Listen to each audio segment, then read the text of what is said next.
আর্জেন্টিনার হলুদ কার্ড হুট করেই যেন বদলে গেল সুইজারল্যান্ডের লাল কার্ডে। মাঠে থাকা রেফারি প্যারাদেসকে হলুদ কার্ড দেখালেও ভিআরে থাকা রেফারির হস্তক্ষেপে যেন পাল্টে গেল সব হিসেব নিকাশ।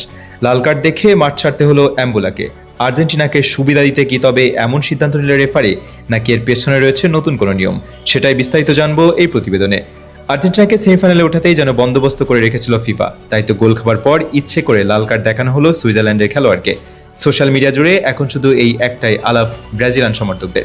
ভিআরের সাহায্য নিয়ে অ্যাম্বুলাকে লাল কার্ড দেওয়ার পর থেকেই শুরু হয়েছে ব্রাজিলিয়ান সমর্থকদের আহাজারি। অথচ নিয়ম না জেনেই অহেতুক তর্কে জড়ানোর দিকে যেন তাদের বেশি মনোযোগ।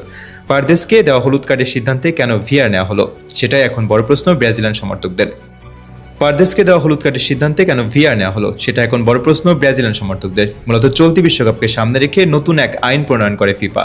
মিস্টেকেন আইডেন্টিটি বা ভুল খেলোয়াড়কে সাজা দেওয়ার ঘটনা সংশোধনের সুযোগ এবার আরও বাড়িয়ে দেওয়া হয়। আগে এমন পরিস্থিতিতে ভিআরের হস্তক্ষেপের সুযোগ সীমিত থাকলেও নতুন নিয়মে যদি দেখা যায় যে রেফারি ভুল খেলোয়াড়কে হলুদ বা লাল কার্ড দেখিয়েছেন, তাহলে ভিডিও রিভিউ এর মাধ্যমে সেই সিদ্ধান্ত পরিবর্তন করা সম্ভব। তার ঠিক এই নিয়মের প্রয়োগে ইতিহাসের অংশ হয়ে গেলেন বিল অ্যাম্বুলা।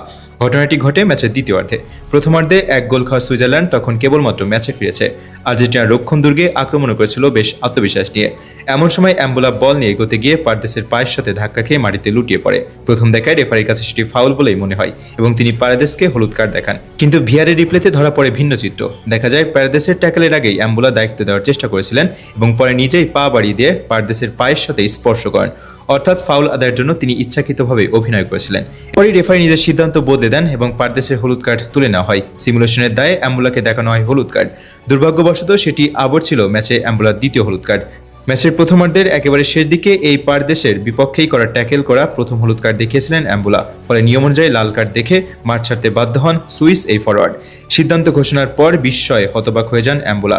মাঠ ছাড়ার সময় তার চোখের পানি মুছতেও দেখা যায়। অন্যদিকে তার সতীর্থরা রেফারির সঙ্গে দীর্ঘক্ষণ তর্কে জড়িয়ে পড়েন। তবে মজার বিষয় হলো, যদি প্রথম মুহূর্তে পারদেসকে হলুদ কার্ড না দেখানো হতো, তাহলে ভিআরের পক্ষ থেকে অ্যাম্বুলার ডাইভ নিয়ে হস্তক্ষেপ করার সুযোগই থাকতো না। কারণ নতুন নিয়মের আওতায় ভুল খেলোয়াড়কে কার্ড দেখানোর ঘটনা সংশোধনের ক্ষেত্রে ভিআর দেখার সুযোগ হয়। অর্থাৎ পারদেসকে কার্ড দেখানো শেষ পর্যন্ত অ্যাম্বুলার জন্য কাল হয়ে দাঁড়ায়। 2026 বিশ্বকাপে নতুন নিয়মের কারণে প্রথমবারের মতো কোনো খেলোয়াড় এবার লাল কার্ড দেখলেন। এর আগে অবশ্য গ্রুপ পর্বে যুক্তরাষ্ট্রের ডিফেন্ডার টিম একই নিয়মের সুবিধা পেয়েছিলেন। ভুলবশত তাকে দেখানো হলুদ কার্ড ভিআর পর্যালোচনার পর বাতিল করা হয়েছিল। এদিকে 10 জনের দল নিয়েও আর্জেন্টিনার বিপক্ষে বেশ লড়াই করে সুইসরা।